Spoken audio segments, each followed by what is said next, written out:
Bwana Yesu asifiwe sana. Mtu wa Mungu, naomba niweze kukuletea somo linalosema ushirika si tukio bali ni maisha katika Kristo Yesu. Sasa leo tunaangazia nguvu ya ushirika wa Kikristo kama alivyonena Dietrich Bonhoeffer, mchungaji na mwandishi wa kitabu cha Life Together. Alisema nini huyu mchungaji? Alisema hivi: ushirika wa Kikristo si kitu tunachounda bali ni zawadi kutoka kwa Mungu ambayo tunapokea kwa shukrani. Wow, tupokee ushirika kwa moyo wa shukrani. Hii inatufundisha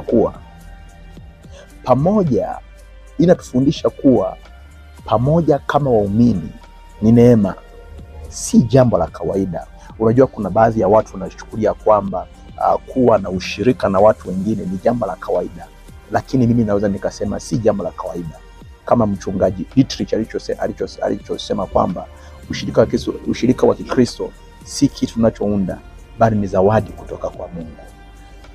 Hatujakusanyika kwa bahati, ni mpango wa Mungu. Hebu jiulize, unapokuwa umeenda pale kanisani, kuna watu ambao ulikuwa hujawahi kuwaona kwenye maisha yako, lakini leo hii mnasaidiana, mnashirikiana. Unaumwa, anakuja kukuangalia. Kuna kitu kinafanyika, kinatendeka, anakuja na kuona. Hayo yote ni kwa sababu ya ile nguvu ya ushirika.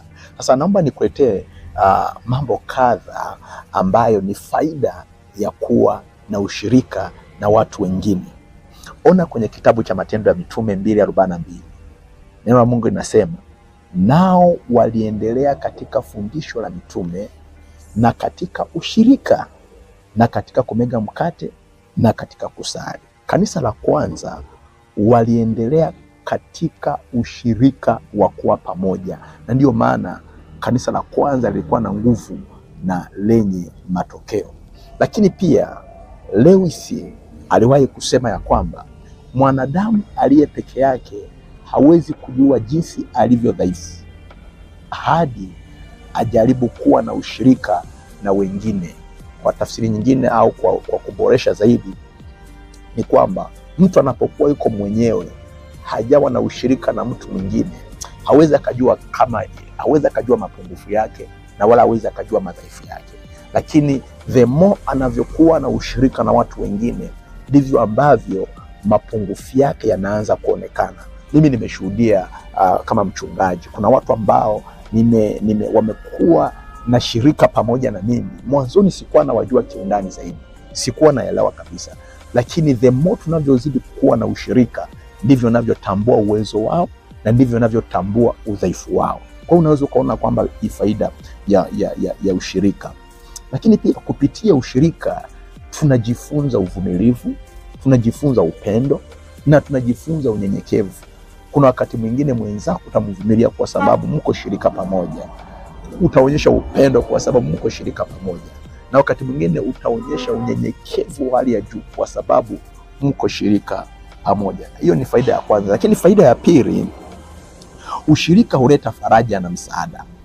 Ona kwenye Mhubiri, kitabu kile cha Mhubiri 4 kuanzia fungu la 9 hadi 10. Mhubiri anasemaje? Afadhali wawili kuliko mmoja, mmoja atamuinua mwenzake. Wow. Unaweza ukaona kwamba walipo wawili kuna wafadhali, kwa sababu mmoja anapokuwa ameanguka, mwingine atamnyanyua, mwingine atamsimamisha, kwa sababu ametambua kwamba ameanguka na wako shirika moja. Lakini John Wesley, mwanzilishi wa makanisa ya Wamethodisti, aliwahi kusema ya kwamba Mkristo wa kweli hawezi kuwa Mkristo wa peke yake. Wow. Mkristo wa kweli hawezi kuwa Mkristo wa peke yake. Yaani huwezi kuwa Mkristo ambaye haujiungamanishi na wengine. Huwezi kuwa Mkristo ambaye haufungamani na wengine. Huwezi kuwa Mkristo ambaye hauna ushirika na wengine. Utapotea, utaanguka na hutapata msaada. Lakini unapokuwa umejishikamanisha na wenzako, basi unakuwa ni mshirika ambaye yuko bora. Kwa hiyo kwa maneno mengine, imani ya kweli hukua katika jamii ya waumini si katika upweke. Ili imani yako izidi kukua, izidi kuinuka, lazima uwe katika ushirika na watu wengine na si peke yako. Si peke yako. Naomba nikuletee jambo lingine la tatu, faida ya ushirika. Faida ya ushirika. Ushirika huonyesha umoja wa wawili. Ushirika huonyesha umoja wa mwili wa Kristo. Zaburi 133:1 inatuhabarisha. Maandiko anasema, tazama jinsi ilivyo vema na kupendeza ndugu wakae pamoja na kwa umoja. Kwa hiyo unaonyesha kwamba ule ushirika unaonyesha ule umoja wa mwili wa Kristo. Mchungaji ambaye namheshimu sana, Dr. Rick Warren, ambaye ni mwandishi wa kitabu cha Purpose Driven Life, nasema kile ambacho Mungu hupenda zaidi ni kuona watoto wake wakiishi kwa upendo na mshikamano. Ndicho ambacho Mungu anakipenda zaidi kwenye maisha yetu, ya kwamba tuishi kwa umoja, lakini tuishi kwa mshikamano, kwa maana nye tuishi kwa ushirika wa pamoja. Lakini jambo lingine la nne na la mwisho, ushirika huimarishwa kwa upendo na msamaha. Palipo na upendo na palipo na msamaha, ushirika huimarishwa sana. Ushirika haukosi changamoto. Hakuna ushirika ambao hauna changamoto. Hakuna ushirika ambao hauna tofauti za kimitazamo. Hakuna ushirika ambao hauna udhaifu au makosa. Lakini kama alivyoandika Henry Nouwen, alisema ya kwamba ushirika wa kweli hutengenezwa pale watu wanapojifunza kuvumiliana na kupenda pamoja licha ya mapungufu yao. Wow. Naweza nikarudia tena. Ushirika wa kweli hutengenezwa pale watu wanapojifunza kuvumiliana na kupenda pamoja licha ya mapungufu yao. Naomba nihitimishe kwa kusema hivi, Mungu anatuita tuwe pamoja.